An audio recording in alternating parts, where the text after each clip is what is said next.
So for this video, I thought I'd talk a little bit about my off-season training. So I largely follow a structured 4-day split at the moment, which is a push and a pull, and then 2 lower days. So one is glutes and hamstrings, and one is glutes and quads.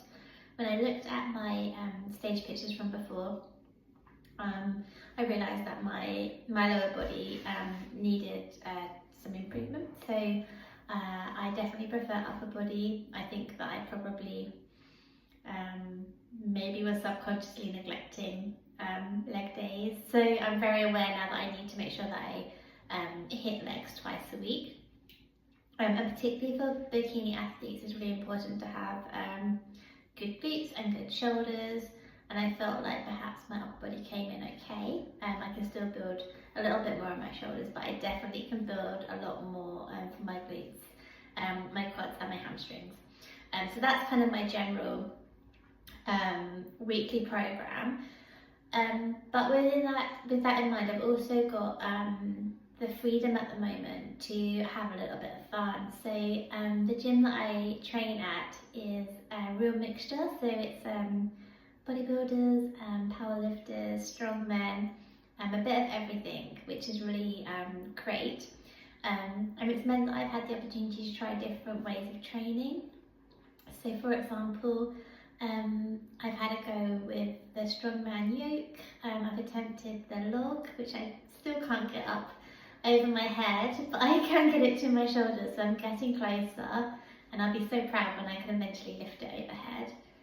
And then yesterday I also attended a female powerlifting event, and it was really good fun, and I got to train with women that train in a very different style to what I've been used to. And they were laughing because when we were doing the squats, bench and deadlifts, my rep range was always so high, and of course they explained that we are going for like 1 rep max, or just like a few reps, and in bodybuilding I'd always been in that hypertrophy range of kind of 8 to 12 for most of the time, I would say.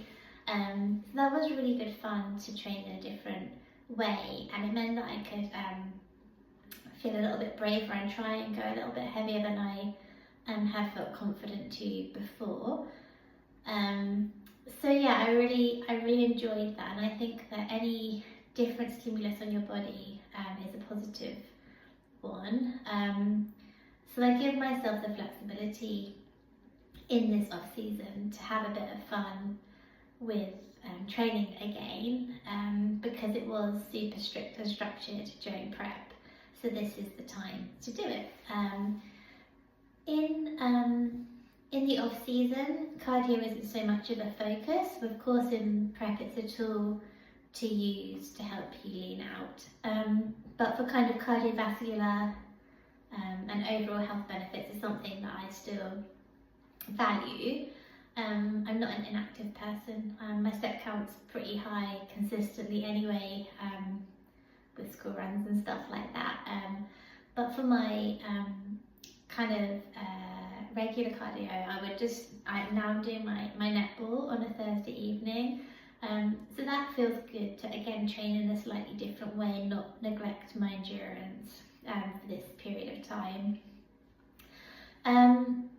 So I think, whilst I'm very aware of the body parts I need to improve and the program that I need to follow, it's really nice to have the flexibility in the season to try new things, lift in different rep ranges, train in different ways, and I'm really enjoying it. So they always say that the best exercise is the one that you will do, and I think that for my off season, as long as I'm still hitting my legs twice a week, which is really important, I'm really open to trying other ways to train and to keep it fun, as long as I'm still progressing, which at the moment, touch wood, I seem to be. So yeah, that was some thoughts on my off season training.